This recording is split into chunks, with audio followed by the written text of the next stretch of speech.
네, 다니엘서를 이제 오늘부터 이제 부분적으로 우리가 상고할 것인데,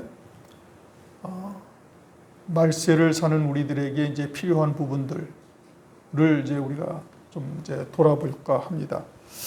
다니엘서는 여기 처음 와서 이제 금요일 날 아마 시작을 했던 것 같은데, 그때는 여러분들이 이제 이 말씀을 듣기에 그렇게 이제 익숙해 있지 않을 때여서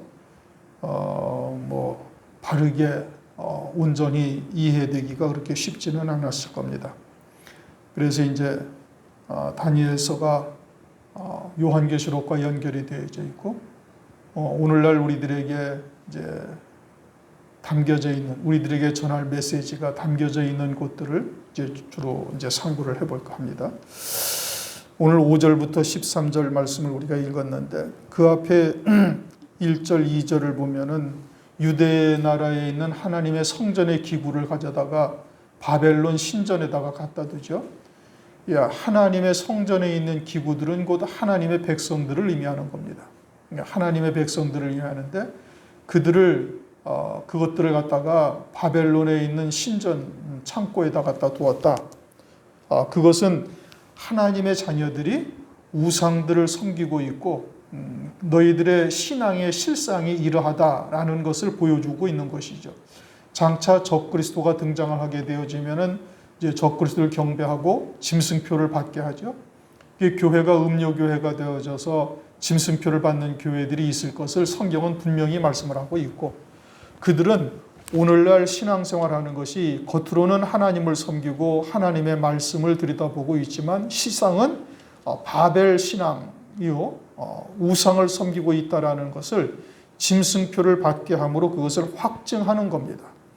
지금 하나님의 성전에 있는 기구들을 옮겨다가 바벨론의 자기 신들의 그런 창고에다 들여놨다라는 것이 무엇을 의미하는지를 우리가 잘 볼 수 있어야 되는 것이고, 장차 짐승표를 받는 자들은 이미 이제 그들은 오늘날도 이제 하나님을 바르게 섬기는 것이 아니라 그처럼 마귀의 종이 되어져서 섬기고 있다라는 것을 보여주시는 것이고, 그것을 확증할 뿐이고, 이것은 예수님의 초림 당시의 유대 사회를 통해서도 우리에게 이미 계시하고 있는 겁니다. 오늘날 만약에 이제 그렇게 이야기를 한다면 일반 교회에서는 아니 하나님을 섬기는 우리들이 무슨 짐승을 섬길 수가 있겠는가? 어떻게 교회가 그렇게 할 수가 있는가라고 말할 수 있을지 모르지만 성경이 그것을 말씀하고 있고, 또 이미 그림자적인 역사로서 얼마든지 우리에게 교훈하고 계시는데 그것을 그렇게 부정할 수는 없는 일이죠. 그러므로 오늘날 어떻게 바벨화되어 있는지를 말씀을 통해서 들여다보고, 그리고 어떻게 해야 그와 같은 때에 능히 이기는 자가 되는가, 이제 그것을 다니엘서를 통해서 우리에게 보여주시고 있는 겁니다. 5절, 또 왕이 지정하여 자기의 진미와 자기의 마시는 포도주에서 그들의 날마다 쓸 것을 주어 3년을 기르게 하였으니 이는 그 후에 그들로 왕의 앞에 모셔서게 하려 함이었더라.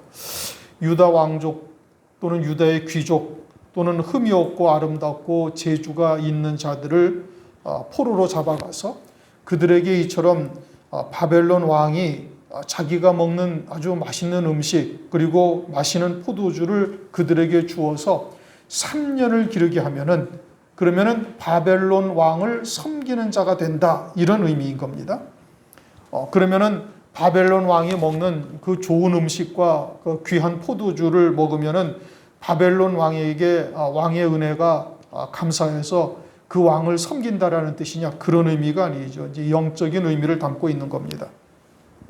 여기에서 음식, 바벨론 왕이 주는 진미, 자기가 마시는 포도주, 다시 말하면 이와 같은 양식은, 육신의 양식은 그림자요, 영적인 양식을 말씀하고 있는 것이죠. 예수님도 요한복음 6장 35절에 내가 하늘로서 내려오는 생명의 떡이다, 산떡이다, 그렇게 말씀을 하고 있죠.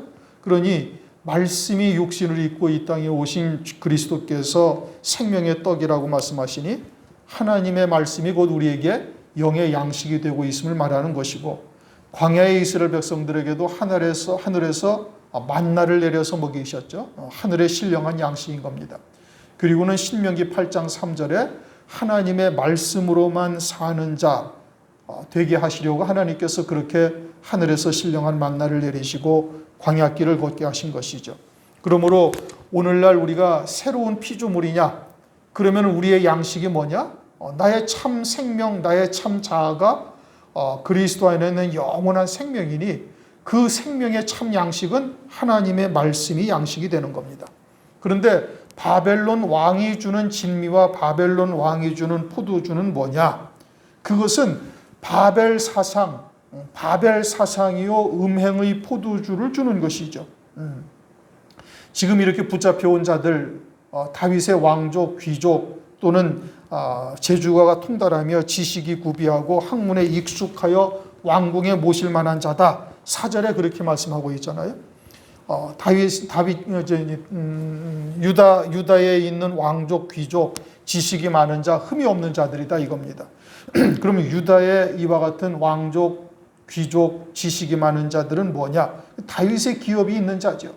유다 백성이라는 것은 영적으로 다윗의 기업이 있다라는 것을 말하고 있는 것이고, 다윗의 기업이 있는 자라 할지라도 바벨 사상으로 3년 동안만 기르면은 그들도 바벨 왕, 다시 말하면 우상을 섬기는 자로 완전히 바벨화 된다라는 뜻인 겁니다.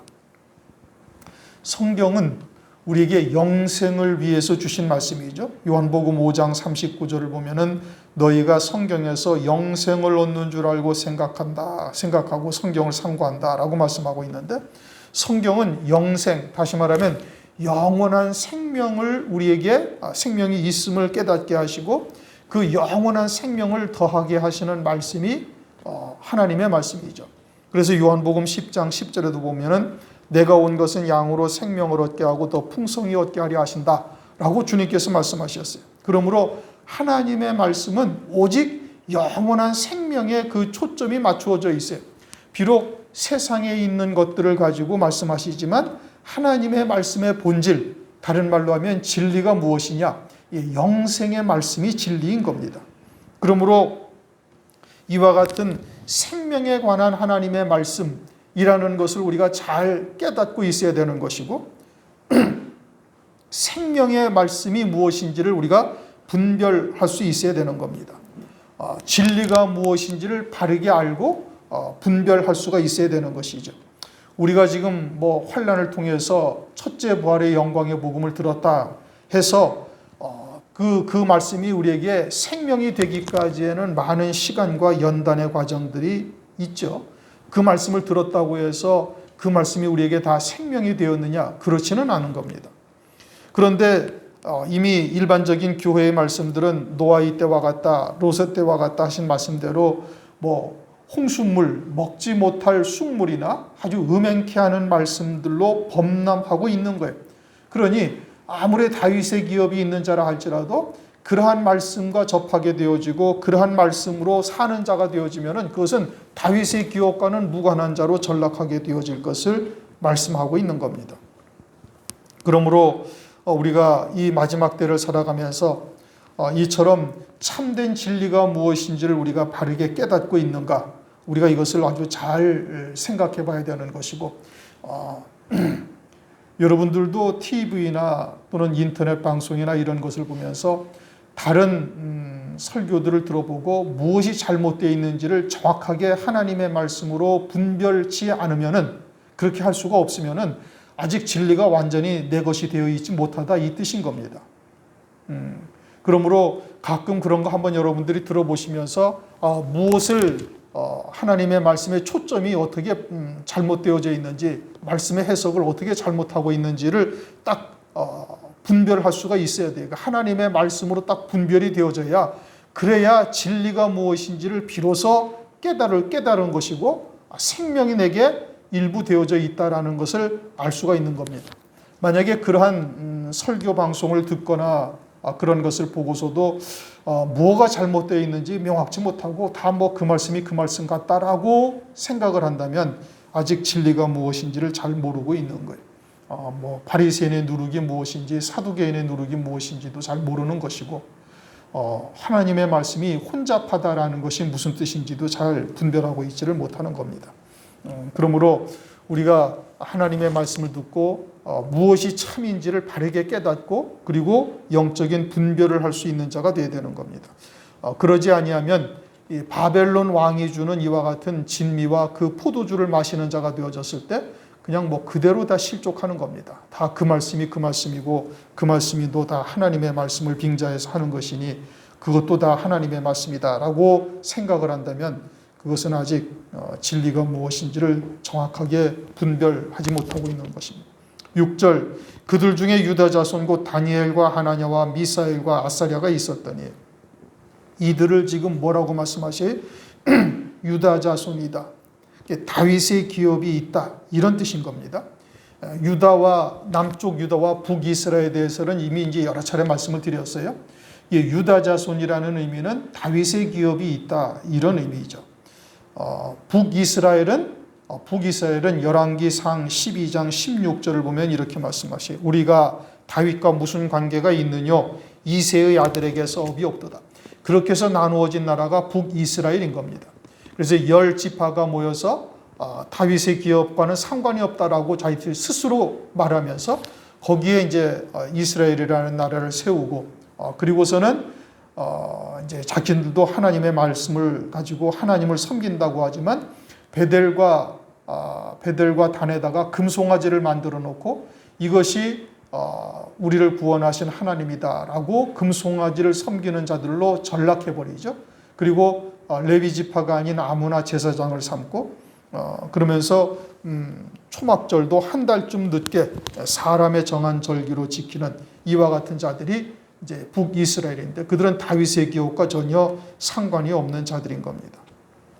그러므로 오늘날 우리가 다윗의 기업이 있는 자가 무엇인가를 우리가 정확하게 깨달아야 되는 것이고 그것은 유다 자손이요. 기업이 있는 자라면은 다윗의 기업이 있다. 지금 유다 자손이라고 말하고 있죠. 다윗의 기업이 있다라는 것은 영적으로 할례 받은 자다라는 의미죠.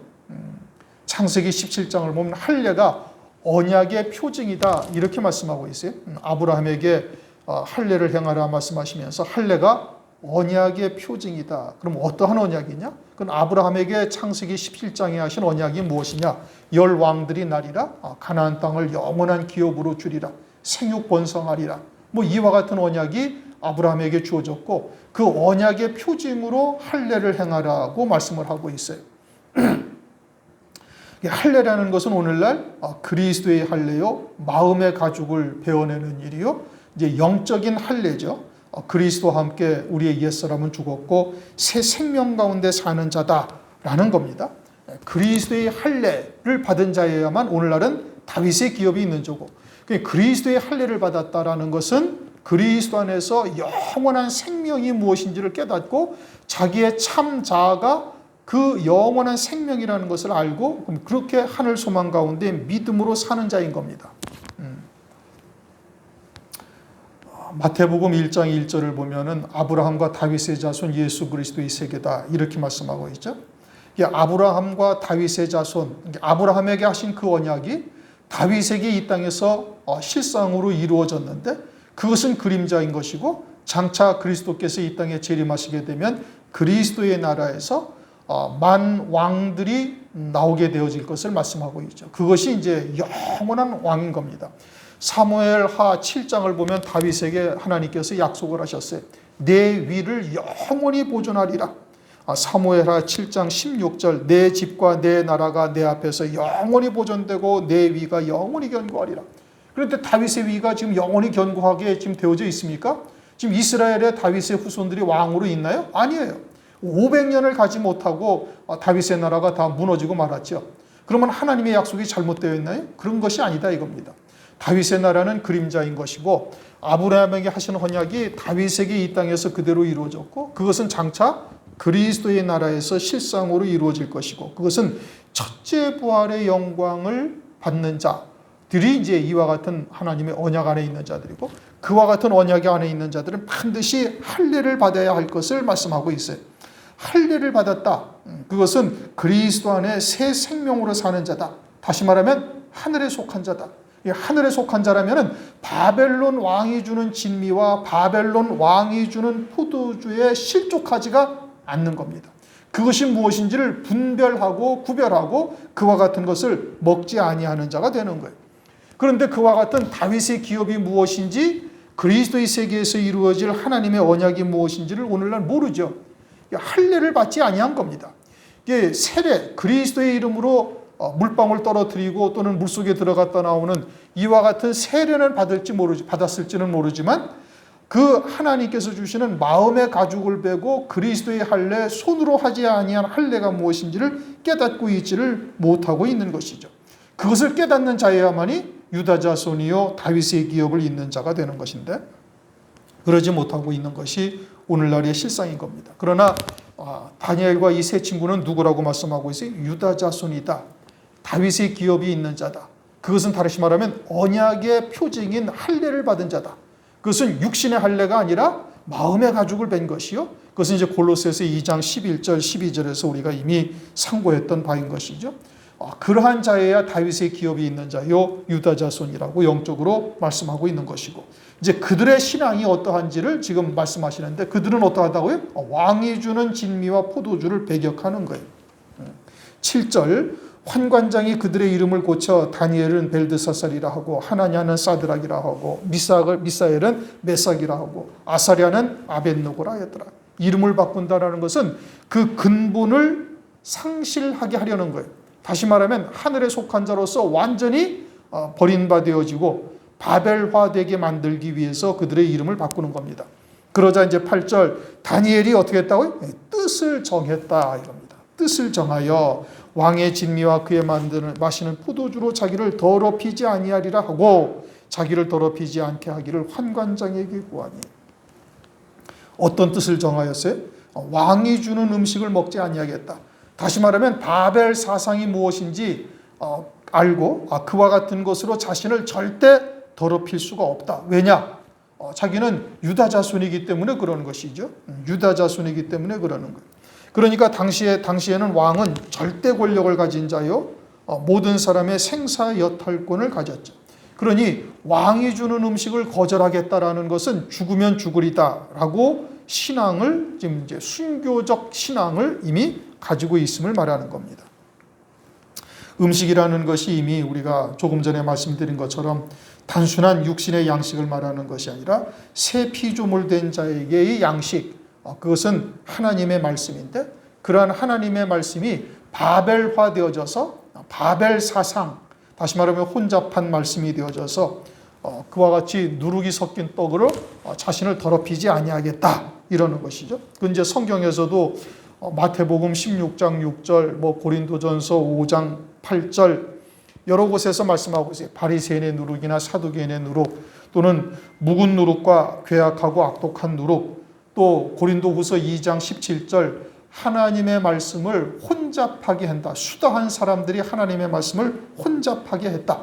고린도후서 11장 4절 다른 예수, 다른 영, 다른 복음이다. 또 갈라디아서에서도 다른 복음에 대해서 말씀하고 있죠. 성경에서 이렇게 말씀하시는데 그것은 하나님의 말씀을 빙자해서 누룩을 섞어버린 거예요. 혼잡하게 한 것이죠. 그러니까 문자로는 하나님의 말씀인데 실제 내용은 사람의 계명이다. 사람의 사상, 이런 것이 들어간 것이죠. 철학이나 세상의 초등학문이나 윤리 도덕 같은 것들, 어떤 전통적인 어떤 사상, 이런 것들이 섞여 있음을 말씀하고 있는 것이고, 그러한 것은 골로새서 2장 8절에서 그리스도를 쫓는 것이 아니다라고 아주 단언을 하고 있습니다. 그러니 골로새서 2장 8절이 우리 성경에만 있는 말씀은 아니잖아요. 그러니까 모든 하나님의 백성들이 다 보고 있어요. 그거를 다 보면서도 철학적인 이야기를 하나님의 말씀에 썼고, 윤리 도덕적인 그런 가치관을 오늘날 하나님의 말씀에 함께 전하고 있다 이겁니다. 하나님의 말씀을 그렇게 해석을 하는 것이죠. 그런데 그렇게 해석을 하면 그것이 그리스도를 쫓는 것이 아니라고 성경에 분명히 말씀을 하고 있고, 그럼에도 불구하고 그것이 무엇인지를 분별치를 못하고 있는 거예요. 왜냐? 새 피조물이 되어 있지 못하기 때문에 그러는 겁니다. 그리스도의 할례, 마음의 가죽을 베어지지를 못했기 때문에 그러는 겁니다. 그러니까 이와 같은 자들은 결국은 환난 날에 짐승표를 받게 되어지고 바벨화 되어져서 바벨론 왕을 섬기는 자들로 전락하게 되어질 것을 말씀하고 있고, 그래서 이제 요한계시록 17장을 보면은 물 위에 앉은 큰 음녀가 등장을 하고, 이 여자가 음행의 포도주로 땅의 임금들과 땅에 거하는 자들을 취하게 하였고, 그들은 결국 계시록 13장에서 말씀하시는 짐승표를 받는 자들이 되어지고 짐승을 경배하는 자들이 되어지는 겁니다. 그런데 다니엘은 어떻게 했다고? 뜻을 정하였다. 그러니까 바벨 사상이 무엇인지를 분별하고 있는 것이죠. 우리도 이것을 정확하게 분별해야 되는 겁니다. 그것이 분별되어질 때야 비로소 진리라는 것이 무엇인지를 우리가 비로소 깨닫고 구별할 수 있는 자가 되는 거예요.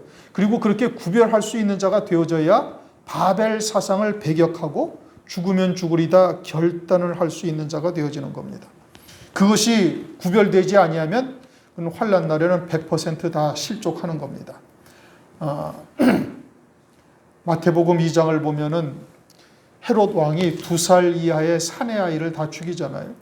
사내 아이라는 것은 아들의 신앙을 가지고 있는 자인데 어린 아이의 신앙인 겁니다. 젖먹이 말씀의 초보. 그래서 그런 자들은 헤롯 왕에게 다 죽임을 당한다라는 것은 환난 날에 짐승표를 그들은 받을 수밖에 없는 거예요. 왜요? 젖먹이 신앙이요 말씀의 초보이기 때문에 그러는 겁니다. 그러므로 우리가 오늘날 과연 그와 같이 바벨 사상이 무엇인지를 하나님의 말씀을 빙자해서 전한다 할지라도 그것을 정확하게 딱 분별할 수 있느냐? 그렇지 아니하면 환난 날에 실족할 수도 있다라는 것을 지금 우리에게 계시해 주고 있는 거예요. 다니엘은 그것을 구별하고 있는 거예요. 그래서 그것으로 자신을 더럽히지 아니하리라. 그것을 지금 다짐하고 있는 겁니다. 9절 하나님이 다니엘로 환관장에게 은혜와 긍휼을 얻게 하신지라. 그렇게 환관장에게 구하니까 환관장이 선뜻응하는 거예요. 환관장은 바벨 왕의 신하입니다. 바벨 왕의 명령을 절대적으로 따르는 자인 거예요. 그리고 바벨 왕의 명령을 거역하면 자신의 목이 위태하다는 것을 본인이 더 잘 알고 있어요. 그런데 이렇게 다니엘의 말을 선뜻 받아들이는 이유는 뭐냐? 하나님께서 그 환관장의 마음을 감동케 하신 것이죠. 하나님이 하시지 아니하면 이와 같은 일은 절대 있을 수가 없는 겁니다. 그러면 무엇 때문에 이것을 성경에 기록해 놓으셨는가? 그것은 오늘날 우리들도 다니엘과 같은 이와 같은 신앙의 자리에 서게 되어지면 장차 환난 날 이러한 역사가 우리 앞에도 나타날 수 있음을 말씀하시고 있는 겁니다. 그러면 다니엘에게 어떻게 이와 같이 하나님께서 역사를 하셨는가? 잠언서 16장 7절 사람의 행위가 여호와를 기쁘시게 하면 그 사람의 원수라도 그로 더불어 화목하게 하시느니라. 다니엘과 세 친구가 죽으면 죽으리다 하고 왕이 주는 바벨론 왕이 주는 진미와 포도주로 자신을 더럽히지 않겠다라고 결단을 했으니까 하나님이 보시기에는 죽으면 죽으리다 신앙의 결단을 한 것이죠. 그러니 하나님께서 보시기에 하나님이 기뻐하시는 행위인 것이고, 그러자 하나님께서 환관장의 마음을 움직이셔서 다니엘의 그와 같은 원하는 것을 얻을 수 있도록 은혜를 베풀어 주시는 겁니다. 그것은 오늘날도 하나님께서 이와 같이 우리에게 역사하고 계시는 하나님이시다라는 것을 이들을 통해서 보여주시는 것이고, 장차 환난 날 이와 같은 신앙의 결단을 하고 나가게 되어지면은 사렙다 과부와 같은 역사가 나타나든지 아니면은 하나님께서 더 큰 은혜를 베풀어 주셔서 환난 날에 하나님의 말씀을 증거하는 자들로 세워질 수도 있음을 말씀하고 있는 것이죠. 10절 환관장이 다니엘에게 이르되 내가 내 주 왕을 두려워하노라. 그가 너희 먹을 것과 너희 마실 것을 지정하셨거늘 너희의 얼굴이 초췌하여 동무 소년들만 못한 것을 그로 보시게 할 것이 무엇이냐. 그렇게 되면 너희 까닭에 내 머리가 위태하게 되리라. 그러니 환관장은 왕이 두렵죠. 자기에게 맡겨진 이 사람들을 잘 기르고 또 몸도 건강하게 해서 왕을 모시게 해야 할 신하들로 세워야 되는데, 그런데 그냥 초췌해지고 삐쩍 말라가지고 왕 앞에 세워지게 되어지면은 자기 목이 위태하다라는 것을 지금 이야기를 하고 있어요. 그래서 주저하죠. 그러니까 바벨 사상을 가진 자들은 음식으로 우리의 몸이 건강하게 유지된다라고 생각을 하는 겁니다. 그러나 음식은 하나의 방편은 될 수 있지만 그것만으로 건강이 유지되는 것은 아니죠. 육신은 영을 담고 있는 그릇에 불과한 겁니다. 영을 위해 존재하는 것이 육신이죠. 그러므로 우리가 영적으로 강건해지면은 육신은 자연히 따라오게 되어져 있는 거예요. 또 그렇다고 또 육신이 강건하다고 그럼 영이 강건한 것이냐? 그것은 아니죠. 육과 영은 별개의 것이 될 수도 있습니다. 육신은 병이 들어 곤고할지라도 그 영은 강건하여 기쁨으로 충만할 수도 있는 거예요. 하나님의 뜻이 온전히 이루어지고 그 사명이 다 이루어지게 되어지면은 그렇게 하나님께서 그러한 방법을 통해서라도 육신을 떠나 하늘나라에서 안식할 수도 있게 하시는 겁니다. 육신이 어떠함이 우리의 영과의 관계되는 것은 전혀 아니다 이겁니다. 물론 육신에게 영향을 받기는 하죠. 그러나 영은 전혀 그것과 상관이 없이 강건해질 수도 있음을 말씀하고 있는 거예요. 그런데 이 환관장의 생각은, 바벨 사람의 생각은 육신이 강건해야 영도 강건하다라고 생각을 하는 겁니다. 전혀 반대죠. 그래서 하나님의 나라도, 하나님도 이 땅에 사는 하나님의 백성들을 위해서 존재하시는 분으로 인본적 사상을 가지고 있는 것이죠.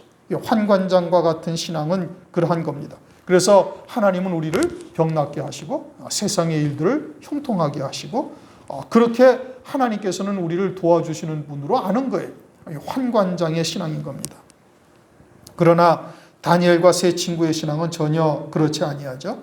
그들은 영은 별개의 것인 것을 알고 있고 설령 육신이 고통스럽다 할지라도 영으로서 기쁨이 충만하고 하늘에 속한 자로서의 그 사명을 감당하는 것이라면 그 어떤 것이라도 상관이 없다. 이미 죽으면 죽으리다 결단을 한 상태인 것을 알 수가 있죠. 그러니까 환관장이 보는 시각과 다니엘과 같은 유다 사람이 보는 시각이 전혀 다른 겁니다. 11절 환관장이 세워 다니엘과 하나냐와 미사엘과 아사랴를 감독하게 한 자에게 다니엘이 말하되, 자, 다니엘과 하나냐와 미사엘과 아사랴라고 유대의 이름이 다시 기록이 되어져 있어요.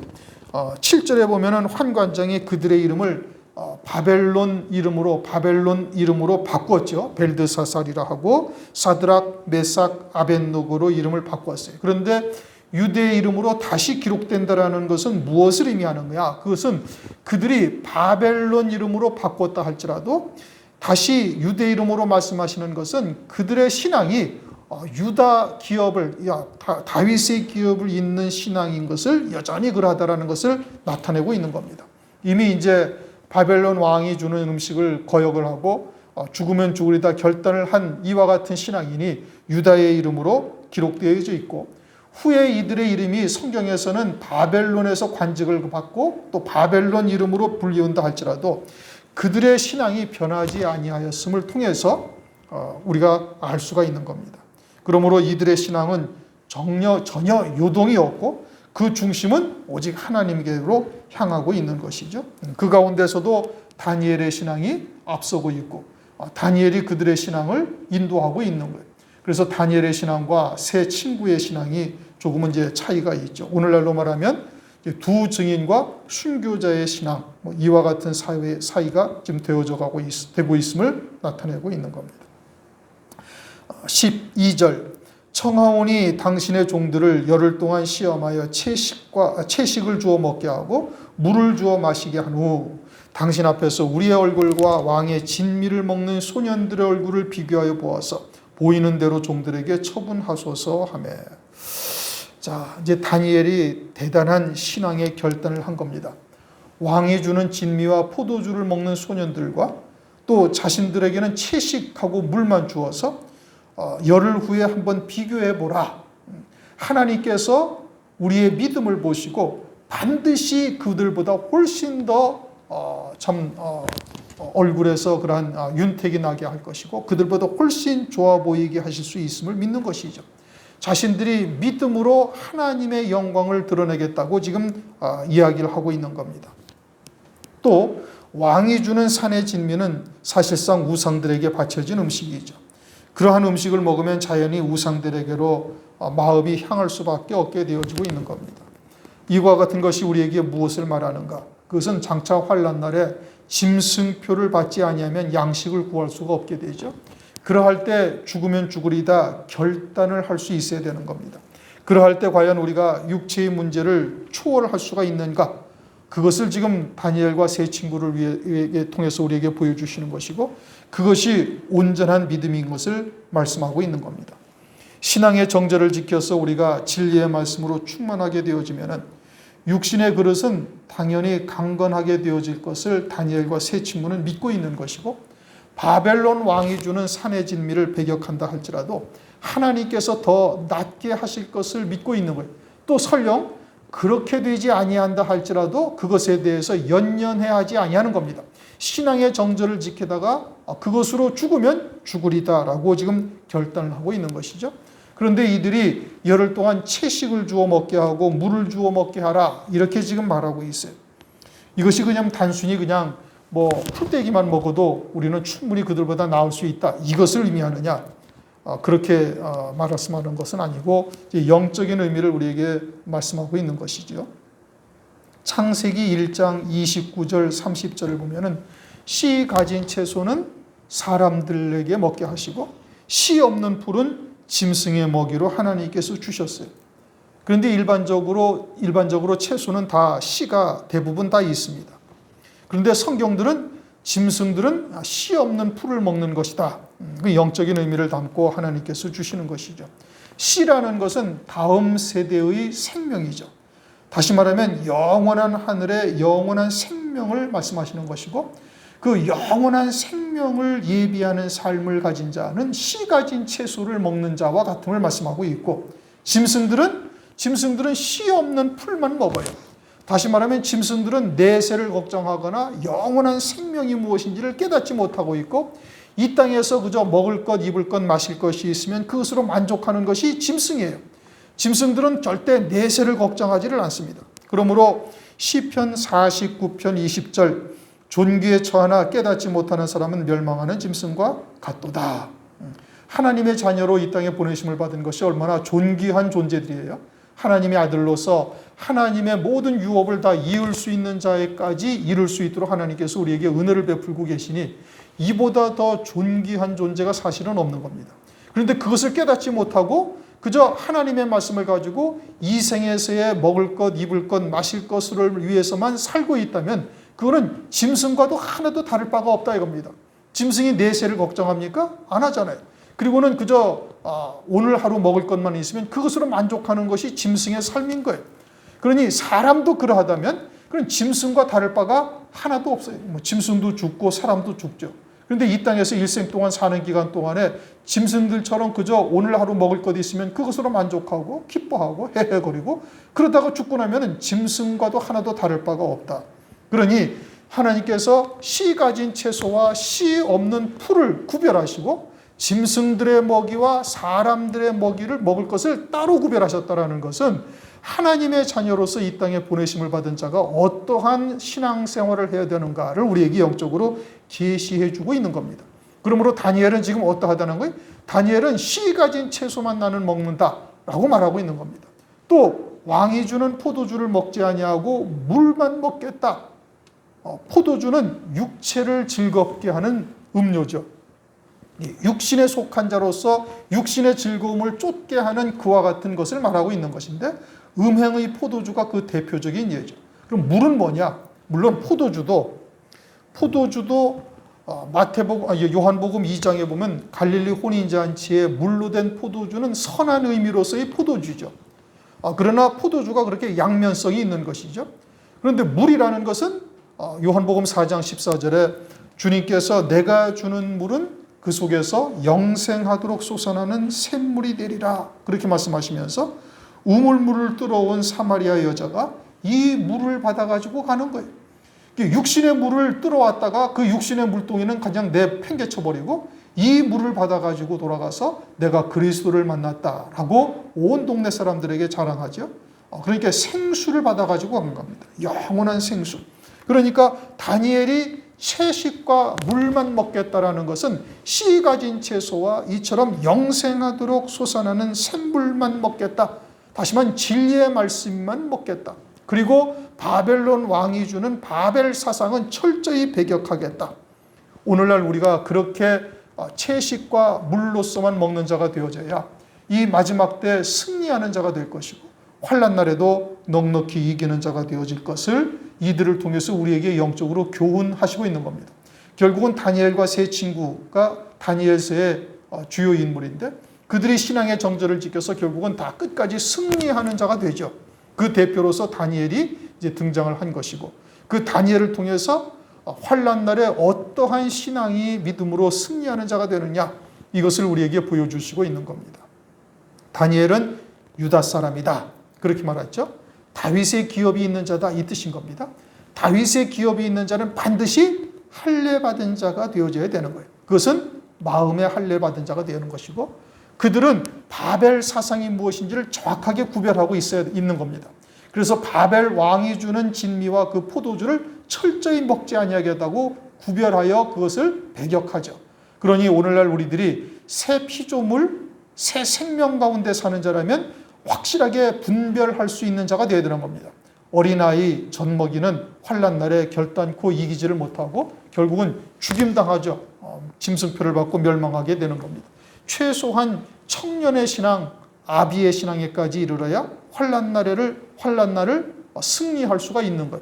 그러게 되기 위해서는 하나님의 말씀, 즉 채식과 채소와 물과 같은 아주 정결한 음식만 온전히 먹는 자가 되어져서 그 신앙이 청년의 신앙, 아비의 신앙까지 이르러야 될 것을 말씀하고 있는 것이고 그와 같은 신앙의 결단을 하고 나가게 되어진다면 환관장의 마음도 하나님께서 바꾸셨듯이 우리 앞에 다가온 여러 가지의 문제도 하나님께서 또는 사람, 환경의 문제도 하나님께서 이처럼 그 마음을 감동케 해서 변화시키실 것을 우리에게 보여주시고 있는 것입니다.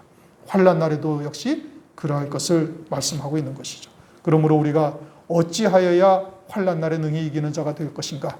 이것을 다니엘과 세 친구를 통해서 우리에게 보여주시고 있음을 잘 깨달으시고 그리고 믿음으로 끝까지 승리하시기를 주님의 이름으로 축원합니다. 기도하겠습니다. 하나님 감사합니다.